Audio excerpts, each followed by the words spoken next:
So Jason Grace has a bit of a mixed reputation, and unfortunately we've seen a lot of controversy around the character being called boring and uninteresting.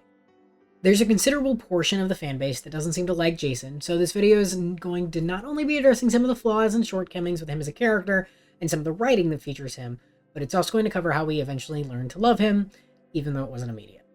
If you end up liking our breakdown and wouldn't mind leaving a like or a comment, it would help us immensely, since the channel is growing and we'd love to keep supporting local artists like the ones you see here. The root of this criticism usually seems to come from his comparisons to Percy, not just in terms of their differing personalities, but in his accolades and accomplishments.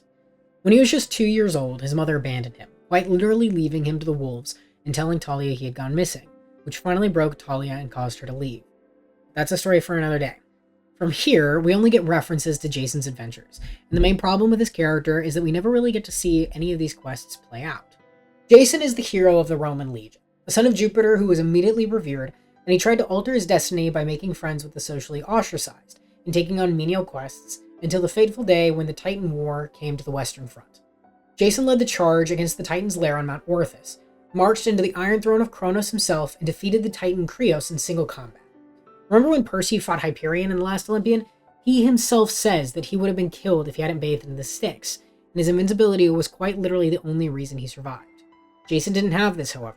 He had only his power, his training, and his wits to defeat a Titan, which is something that we've seen next to no one accomplish in the series, let alone a demigod.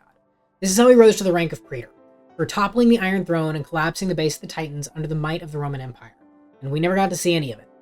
This is a story, legend told by Reyna and the campers of Camp Jupiter that we never actually get to witness, and what's most important are the moments that are left out. The reason we love characters is because of their fallibility and human nature. That's part of what grounds them in our eyes. We don't love Percy because he can summon hurricanes and defeat gods. We love him because he loves his mother, can't pick up on social cues, and is eternally loyal to his friends. Jason certainly had moments of humanization in between his battles, but we never get to hear about these pieces of his character. This is the root of the problem. The structure of Heroes of Olympus didn't allow for a close look at the past. Jason's identity had to be a mystery and lost hero because Percy's identity was absolutely not. And we know full well who Percy is, and so the Son of Neptune had to be the second book in the series. Once aboard the Argo II, Jason was once again thrust into a wartime environment.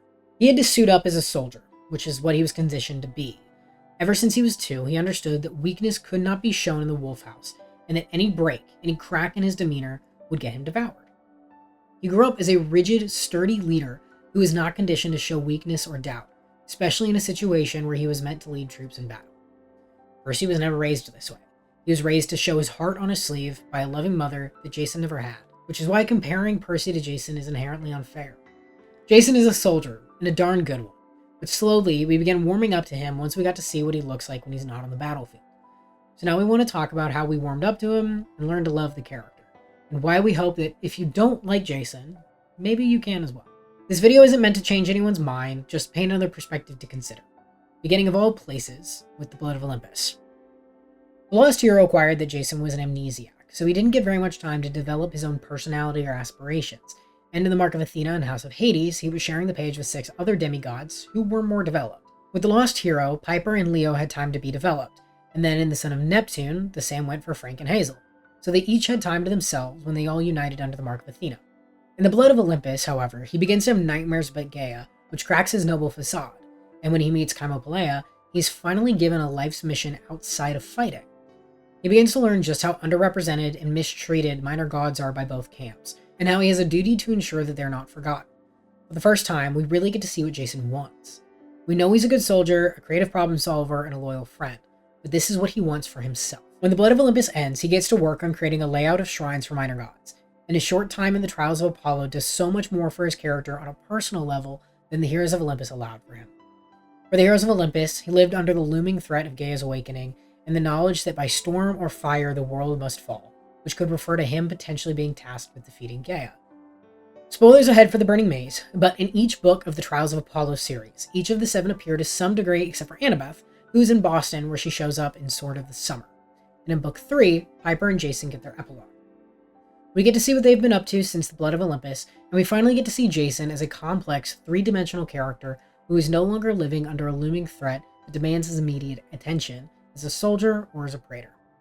He and Piper have broken up, which is a level of emotional complexity that he never seemed to have before, and he's going to school.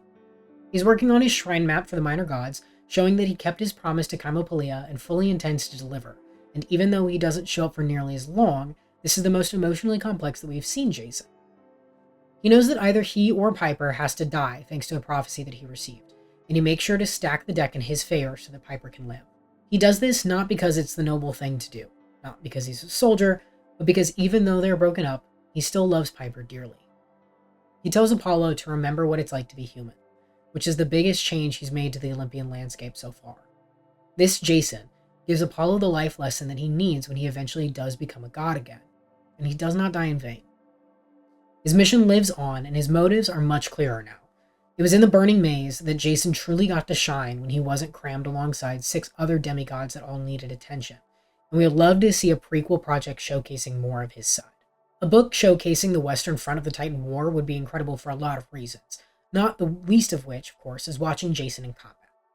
Yes, we could see how he defeated Krios in hand-to-hand combat, but we can see the quiet moments in between the warfare too. We can see how he and Reyna work together not just as soldiers and leaders, but as friends. We could see who he is behind closed doors when the Legion's not watching, because they all remember him in this reverence and this esteem that comes from slaying a Titan. They see him as something superhuman, and unfortunately for most of Heroes of Olympus, that's also what we got. When Jason was introduced in The Lost Hero, he spent the entire book uncovering his life before his amnesia, and he never had any other potential time to show who he was before the Heroes of Olympus. With him also learning who he was, we didn't have the opportunity to see who he could be without that outside influence. Piper and Leo got the Lost Hero to be developed, and Frank and Hazel got to be fleshed out during the Son of Neptune. And then of course, Percy and Annabeth need no introduction. So when they all got together, they each had time for us to get to know them, except Jason. Set in their casts of 3, Leo, Piper, Frank, and Hazel each had time to grow, so by the time we got to Mark of Athena, we knew them all well. That just doesn't work with an amnesiac arc. Even though it was his 5th installment, The Burning Maze is where Jason truly began to shine, and with even just a single prequel novel, his time in Heroes could be made stronger than ever. This could also give us more insight into his relationship with Talia, which we talk a bit in our video about Talia's potential, so be sure to go check that one out if you're interested.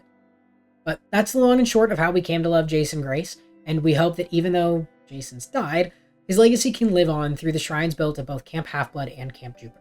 A prequel novel might be a pipe dream right now, but we can certainly hope. As always, we invite you to join the conversation below. We love this series, and we love talking about this series. We'd like to know what you think of our analysis. As always, take care. We'll see you in the next one.